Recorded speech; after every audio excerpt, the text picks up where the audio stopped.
An opening statement, and then we'll take questions for both Frankie and Sindarius. Yeah, a lot of credit to Charlotte. I thought they came out second half and imposed their will onto the game, and they just played through their strength and their athleticism. They just kind of said to start the second half, here's the ball, taking it to the rim, good luck. And we didn't respond. And it gave them life. And we got down 7, 8, whatever it was, and then we fought, got back in the game, have a chance, I don't know who knocked it loose. We come up, and we got 2 point-blank layups to take a lead. And now we get to defend with a lead, and, we get nothing out of it. Great play by their kid chasing that second guy down, and what a block. What an unbelievable play. But credit Charlotte. I thought my guys played hard. Ball didn't go in the basket for us. We didn't shoot any free throws. We've shot 20 free throws every game we've played this year. We didn't shoot any today. But credit to Charlotte. Credit to Charlotte. They're a good team. I've been fortunate to see good teams up close and in person and over my years, and they're one of them. They got all the components to win a lot of games this year.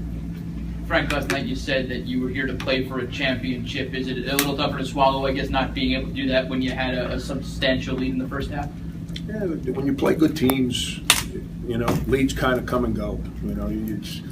We weren't playing a bunch of freshmen that were going to take the ball and go home because their feelings got hurt because we outplayed them in the first half. No, they came out, they played like older, mature guys, and they went at us. And we didn't respond well when they went at us. That's why we went from up whatever we were at halftime to down 7 in the second half. But then we responded well the last 7, 8 minutes of the game, whatever, and had a chance to win. That's all you can ever ask for when you play a good team. It's disappointing that we're not playing Sunday for the championship, but I'm real proud of the fight in our guys and their belief in what we're trying to do.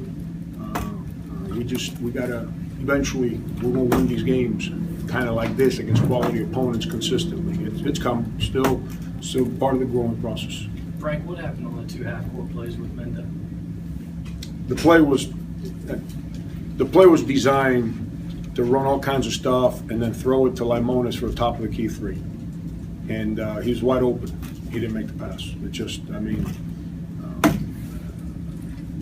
not going to sit here and blame Mendogas. The reason we even got back in the game was because of that dude's toughness on the inside. I probably shouldn't have gotten on him the way I did at the end of the game there. But, we had timeout, we had the review, we had 97 times that we spoke about what we wanted to do. And they switched, and you got a 6'11" guy versus a 6'2" guy wide open for a top of the key 3. I was playing for the win. He didn't throw it. And then we keep the ball, and then I don't know. I got to watch the film on the last one on the 5-second count. Sindarius came. It's a play we run. He came off, and they never switched. So I don't know why he wasn't open. Now he's being guarded by a 6'8" guy that's got arms from here to the wall. Not as easy a pass as those of us that were not in the game might think it was. On the second try, was there any thought of maybe switching the play, kicking it back to half court, and going from there? Not really. It's a play we practice, a play we run.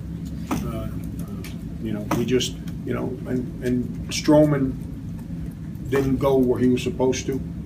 But he cut.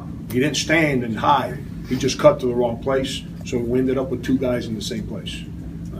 But that's on me.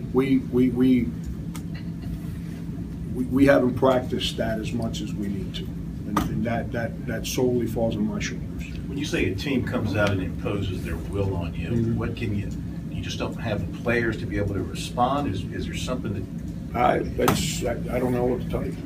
I don't know what to tell you on that one, Phil. It's you play good teams. They don't take the ball and go home. They don't say, "Hey, we're down 9. I can't believe it." And they can cry and go home. They don't do that. They come out, they regroup, and say, "All right, stop." Just like we did when we were down 7. You regroup, you settle down, and you start making the plays that you're capable of making. We came out the second half, and it looked like we were just kind of walking our dogs in the park. And they went at us, and we never responded. And those first 10 minutes of the second half was a struggle because we would not buckle in and understand that these are some big boys coming at us. We need to punch back here, and we need to be strong. And eventually we did. We didn't do it soon enough, though. Sindarius had a good look. Was that the call that from baseline out of bounds right there? Yeah. Limonis should have slipped. Yeah. He should have slipped. You know, it's. I think Limonis was the one setting the screen. Sindarius made a great read.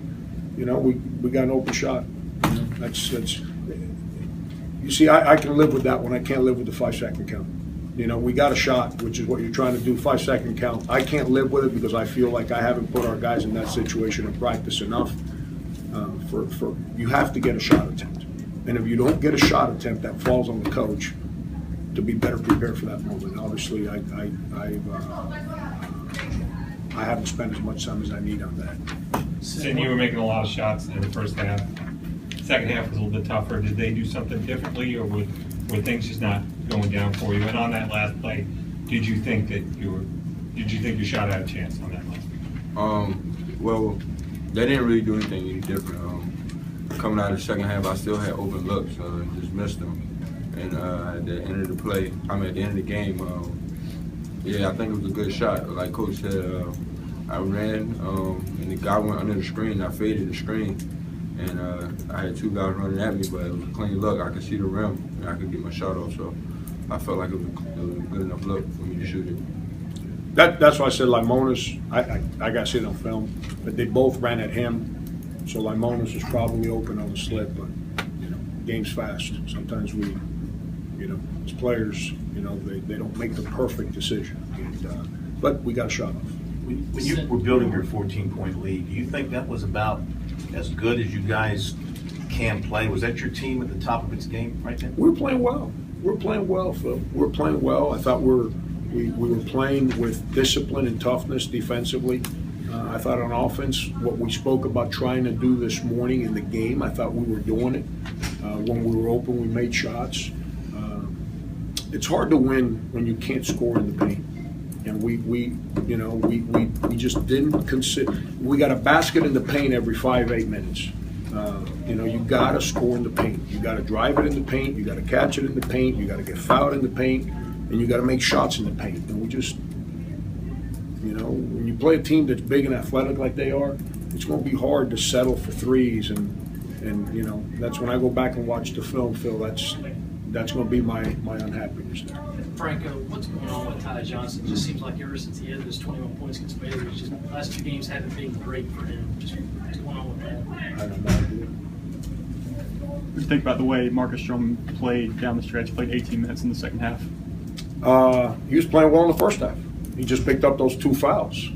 You know, just picked up those 2 fouls, so I couldn't play him as much as I wanted to in the first half. You know, Marcus has a lot of courage. Marcus is very, very connected to what I want done on the floor, and you know, they started switching defenses on us there a little bit in the second half. Zone man, zone man, zone man.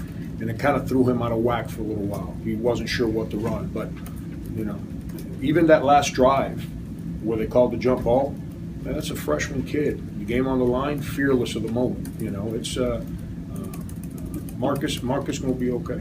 Marcus going to be all right. Carrera on the bench Last in the question. last minutes because Cashinus was playing so well. You know what's great, Phil? I'm just telling you what's great in freaking life. People always want to know why people are sitting and other people are playing. Okay, why can't we ever give credit to the guys that are in the game? We're always worried about the people that don't play. I didn't think he was playing well. And Mendogas, I thought, gave us the toughness and the discipline at the rim that we weren't having. Plain as tail, I think he had 10 points. I don't think he missed a shot. Had 5 offensive rebounds. You know, our point guard, Marcus Stroman, got as many defensive rebounds as our starting 4 and 5 did for the game.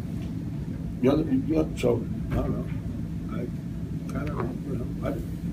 I don't make decisions worried about people's feelings. I make decisions based on what I think is going to help us win the game. And I know you guys like asking questions about the people that are mad, so you can create a story 3 games into the season and, you know, just create all kinds of controversies so everyone's got something to talk about. I understand. I get it. I love it. I love it. And I get to do this with you for 30 more times this year. Thank you, everybody. And Sunday night.